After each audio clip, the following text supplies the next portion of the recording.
Құрметті көрермен, қайырлы таң. Әдеттегідей біз ең басты эксперимент жасаушы мамандар деп таныстырайық өзімізді. Әлеуметтік желіден түрлі көрген қызықты дүниелерді біз осы тікелей эфирде жасап көреміздер. Бүгін біз балалардың дамуына септігін тигізетін үйдегі қалған заттар мен ойыншықтардан бір арнайы мынандай бір бизиборд тақтасын жасап шығарамыз. Себебі негізі көпшілік бизиборд тақтасын жақсы білет, ата-аналар арнайы сатып алады. Бірақ біз дәл қазір барлық үйдегі заттардан қолдан жасаймыз. Себебі бұны негізі балаңызбен бірге жасасаңыз тіпті қызық болмақ. Олардың дамытуына, олардың қиялын дамытуға сізге жақсы көмек болады. Ендеше біз қазір көрсетеміз, қалай жасайтынын бастап көрейік. Үйдегі керек емес ойыншықтарды міне мына жерде көріп тұрсыздар. Кілт, мынадай сағаттар, жіп барлығын пайдалансаңыз болады, немесе жаңа жылдық шашадан қалған мынадай гирлянды деп айтамыз, жарықтар. Қалай болады екен көреміз, мынандай ойыншықтар да бар. Жаңа деген. Барлығы бар, шынымен де. Енді біз бірінші қойып аламыз ба? Көреміз ба? Қайсына қай жерге қою керек? Бірінші, әдемілеп қойып алайық. Балаларға негізі бұл балалардың ұсақ моторикасын дамытатын дүние болып саналады екен. Және көпшілігі балалардың сөйлемеуі, немесе балалардың бір ұсақ дүниелерді жасай алмауына себеп болады екен. Сондықтан көпшілік ата-аналар осындай дүкендерден дүниелерді сатып алады. Бұл мысалы тіпті мынадай кілттердің өзін баланың өзі ойланып, мына жерде ашып көру керек. Сондықтан мұның барлығын жабыстырамыз. Бұны желім деп қойсаңыздар да болады. Тіпті үлкенірек тақтаға бізде мына тақтаймыз ауыр болып тұр. Қалың жұқасына өздеріңіз арнайы мына шуруптармен орнатып қойсаңыздар да болады. Тек орнатып қойыңызға. Енді, құрметті көрермен, ендеше біз біртіндеп бастай берейік, де қиып әнемілік. Енді ол фантазияңызға байланысты түрлі дүниелер жасай бересіздер. Өздеріңіз әлеуметтік желіден көрсеңіздер, құрметті көрермен, тек қана жәшік емес, ол жәшіктің ішіне, не? Мынау енді менше кез келген адамды қорқытатын сияқты, мынадай дірілдеп тұрған осындай жұмсақ резина. Бірақ балаларды білесіздер, жақсы көреді осындай ойындарды. Біз барлығын қазір жабыстыратын боламыз. Тіпті мынадай гүлдерді де олардың фантазиясын дамыту үшін арнайлап жасаймыз. Енді баланы дамыту деп жатырмыз, құрметті көрермен. Баланы дамытатын ол ойындар. Өздеріңіз бірге ойнасаңыздар. Әсіресе себебі қазіргі таңда көп ата-ана ұялы телефонды қолына беріп қоямыз да, баланың дамуына өзіміз кері әсерін тигіземіз. Тіпті мойын омыртқасының қисаюына да сол ұялы телефон кері әсерін тигізеді. Ал баланы қандай ойындар дамытады, оны дәл қазір келесі сюжетте біздің әріптестеріміз айтып көрсетеді. Құрметті көрермен, біз бала дамуына арналған түрлі сюжеттерді бердік. Енді бізде сол жаңағы тақташамыз дайындап жатырмыз. Әртүрлі фантазиямен баласы клейлеп жатыр. Құрметті көрермен, мені бірінші көрсетейін, бірінші дүниені жабыстырған. Мынау білесіздер, спиннерлар, кәдімгі. Мен астын жабыстырдым. Бала мұны бүйтіп айналдырып ойнай алады тақтайдың үстінде. Сондықтан біз бұл тақтайды бүйтіп тұрғызған кезде ол ешқайсысы құлап кетпейді, тұрады. Сондықтан олардың осылай дамытып ойнауына арналған дүниелер. Мені жабыстырдым біріншісін.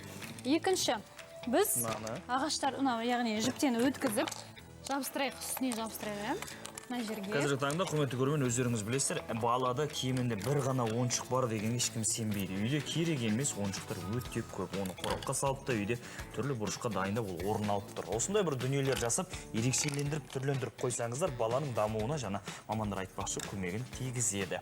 Өздеріңіз еске алып көріңіздер, бала кездеріңізде сіздерде қандай ойыншық болды? Мысалы, менде бір ауылда тұрғаннан кейін біздің заманда бір ағаш болады. Бір ағаштың өзінен оны ат қыламыз, оны қамшы қылдырамыз, оны мінеміз, онымен қылыштасамыз, оны қылыш қылдырамыз. Жалпы баланың фантазиясының дамуына бір ғана ағаш керек болады. Мысалы, қыздар қауымы көбіне резинке ойнап жататын. Немесе негізі енді біздің кезімде ойыншықтың барлығы болды. Мысалы, түрлі, бірақ дегенмен де негізі қазіргі психологтардың айтуынша, жаңағы бұрын балалар әйнектің қиындысымен тағы бір нәрсе ойнайтын болды ғой.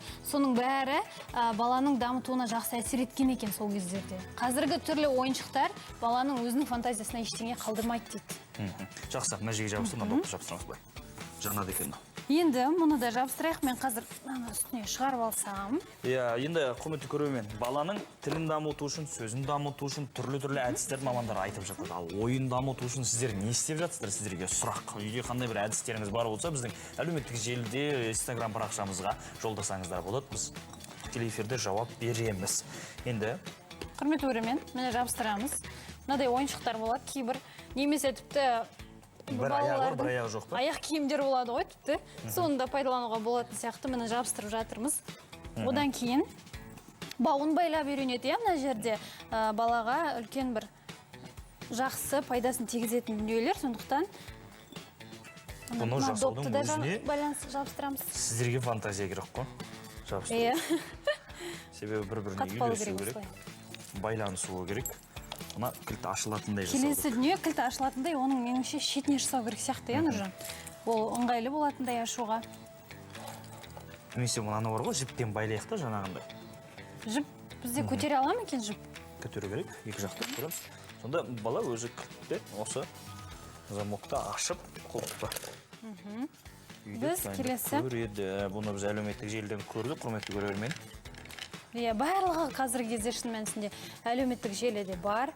Сондықтан Бағдарлама басында айттық, әлеуметтік желіде бұл кәдімгі 5G болады. көріп тұрғандарыңыздай майлық салатын дүние. Мұның барлығын біз жатқызып жасап жатырмыз. Осының ішіне бала кез келген дүниені салып қоюы мүмкін. Өзінің фантазиясына байланысты түрлі дүниелерін жасауы мүмкін. Одан кейін мынадай біздің елтаңбамыз бар. 100 теңгелік түрлі брелоктар бар. Әсіресе тойдан осындай береді. Біз көбіне пайдаланбай жатамыз. Үйге кірген көлікте қалып қалды ғой солар. Иә, сондықтан міндетті түрде үйде пайдалансаңыз болады.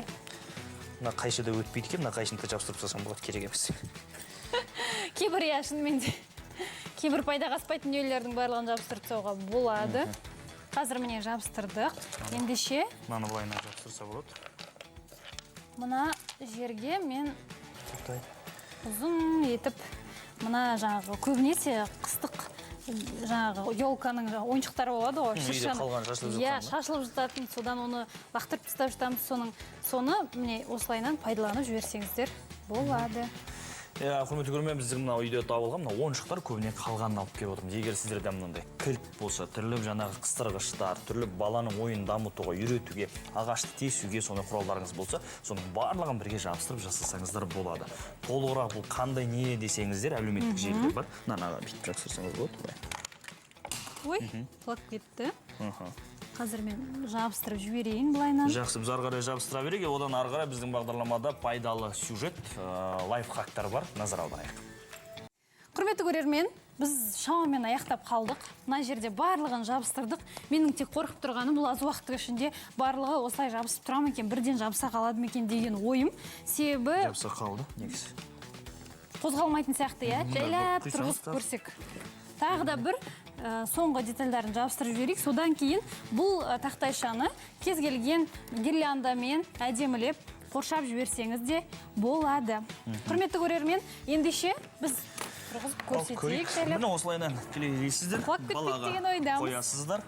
Бала мынаның барлығын шұқылап, кілтті бұралап ішіне іліп жасап көреді. Мынаның бары мыжат, мына бауды байлап үйренеді. Жалпы үйде өздеріңіздің балаға бір ерекше күнделікті ойыншық сатып ала бермей, үйдегі бар дүниені өстіп жабыстырып қойсаңыздар, бір күнге ойнауға болады. Кейін өзгертіп басқасына жасай бересіздер. Ал енді біз кезекті астаналық тесттерімізге береміз. Тікелей байланыста бүгін таңғы жаңалықтармен Асаубек Айымбетов. Асаубек, қайырлы таң, қандай жаңалықтар бар? Кезек өзіңізде, бөлісіңіз. Қайырлы таң әріптестер, елімізде жол салатын мамандар жойылып кету мүмкін. Жастарды осы салада оқуға үгіттеген жауаптылар осылай деп дабыл қақты. Бұл туралы аздан соң толығырақ. Ассалаумағалейкум.